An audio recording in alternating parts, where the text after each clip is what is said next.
अस्सलाम वालेकुम students and welcome to Bright Way Academy. My name is Shafe. Students, हमने last class में scales of measurement के बारे में पढ़ा था और उसको मैं बड़ी डिटेल से उसको समझा था कि स्केल्स ऑफ मेजरमेंट्स क्या होते हैं। आज की क्लास में हम एरर ऑफ मेजरमेंट्स के बारे में पढ़ेंगे कि ये क्या चीज़ होती है। चलिए आज का लेक्चर स्टार्ट करते हैं। स्टूडेंट्स, एरर ऑफ मेजरमेंट्स को अगर मैं आपको आसान अल्फाज में समझाऊँ तो जब भी आप किसी भी चीज़ को मेजर करते हैं, ठीक है, तो उसके अंदर कुछ ना कुछ एरर पाया जाता है। ये एरर हो सकता है ह्यूमन एरर हो, मतलब जिस चीज़ को मेजर किया जा रहा है उसमें उस इंसान ने, उस पर्सन ने उसको ठीक तरीके से उसको मेजर न किया हो, या तो आप ऐसा कह सकते हैं कि कोई इंस्ट्रूमेंटल एरर हो सकता है, या और भी इसकी बहुत सारी एग्जांपल्स हैं। तो कुछ ना कुछ उसके अंदर एरर पाया जाता है। तो ये इसकी बेसिक जो डेफिनेशन बनती है, जो बेसिक इसका कंसेप्ट है, वो ये होता है कि जब भी आप किसी भी चीज़ को मेजर करते हो जो उसके अंदर एरर पाया जाता है, ठीक है, उसको एरर ऑफ मेजरमेंट कहते हैं, जो उसकी ट्रू वैल्यू में शामिल हो जाता है। इसकी डेफिनेशन को अगर हम देखें तो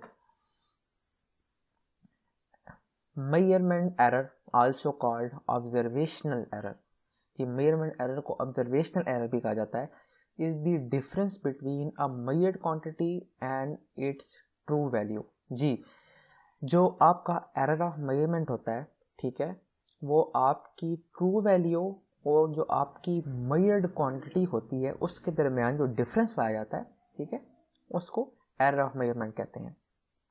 it includes random error, naturally occurring error that are to be expected with any experiment। जी, इसके अंदर जो है वो आपके रैंडम एरर आ जाते हैं जो नेचुरली हो जाते हैं, ठीक है। किसी भी एक्सपेरिमेंट को, जब कोई भी एक्सपेरिमेंट परफॉर्म करते हैं तो उसके अंदर जो एक रैंडम एक एरर पाया जाता है किसी भी किस्म का, तो हम उसको भी इसमें शामिल करेंगे।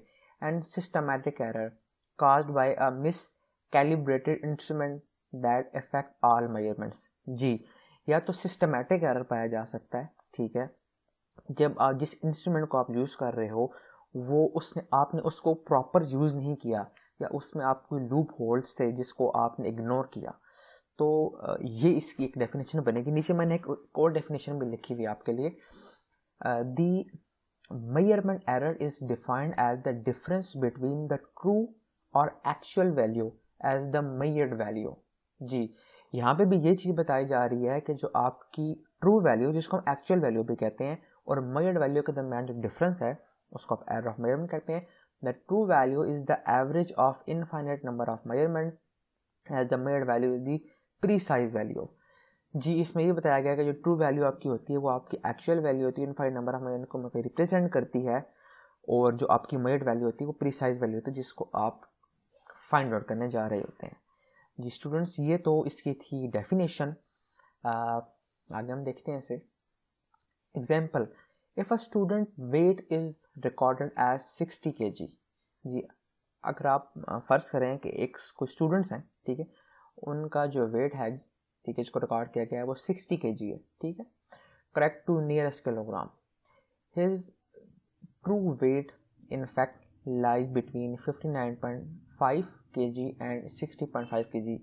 लेकिन जो उनका एक्चुअल वेट है, ठीक है, जो उनका ट्रू वेट है वो 59.5 से लेकर 60.5 के बीच में लाई करता है। Whereas a weight recorded as 60 kg, लेकिन जो आपने वेट को रिकॉर्ड किया है वो 60 kg है, means the true weight is known to lie between 59.995 and 60.005. Thus, there is a difference, however small it may be, between the measured value and the true value। जी, इसमें उसने यही बताया basically कि students हैं, ठीक है, उसका जो वेट रिकॉर्ड किया है वो 60 kg है, ठीक है, लेकिन जो उनका एक्चुअल वेट है, ठीक है, वो 59.5 से लेकर 60.5 के दरमियान पाया जाता है, ठीक है, लेकिन जो आपने वेट को मेजर किया, जो आपने रिकॉर्ड किया वो 60 kg है, लेकिन ये जो 60 kg है ये 59.995 से लेकर 60.005 के बीच में पाया जाता है। चूँकि यहाँ पे बहुत ही माइनर सा एरर पाया जाता है, एरर में एक्यूरेट 100% तो नहीं है, कुछ ना कुछ बीच में एरर पाया जाता है, लेकिन हम उसको फिर भी काउंट करेंगे कि ये इसके अंदर लूप होल है। अच्छा, जो आपके पास मेजर्ड वैल्यू होती है या एक्सपेक्टेड वैल्यू आप उसको कहो, तो उसको आप x से रिप्रेजेंट करते हैं, और जो आपके पास एक्चुअल वैल्यू होती है उसको आप x प्लस ई से रिप्रेजेंट करते हैं। स्टैंड्स फॉर एरर, ठीक है। This error involve the unit of measurement of x and therefore called an absolute error.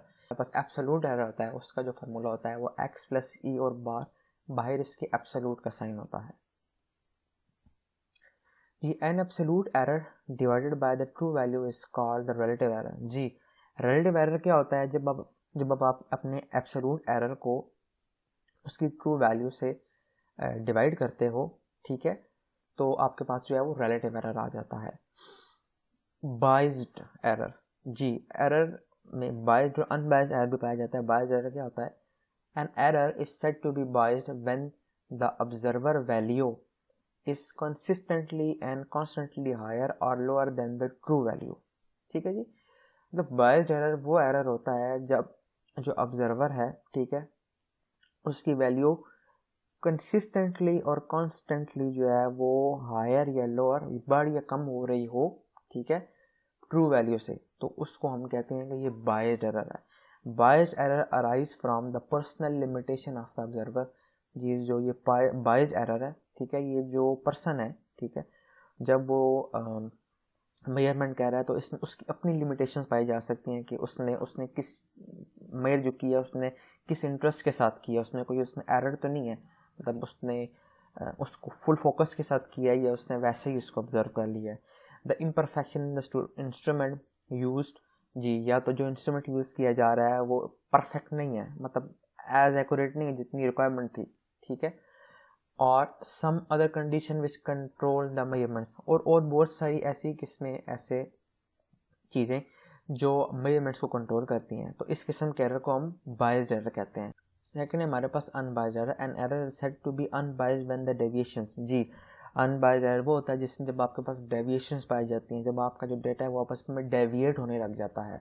Example ले लेते हैं हम, द एक्सेसिव डिफेक्ट्स, ठीक है, from the true value tend to occur equally often। जी students, ये आज हमारे पास था एरर ऑफ मेजरमेंट्स का टॉपिक, और इंशाल्लाह हम नेक्स्ट लेक्चर में एक नए टॉपिक के साथ हाजिर होंगे। तो अगर आपको मेरी वीडियोस पसंद आ रही हैं तो पहले मेरे चैनल को सब्सक्राइब कर दें, वीडियो को लाइक करना मत भूलिएगा। Thank you so much. अल्लाह हाफिज़।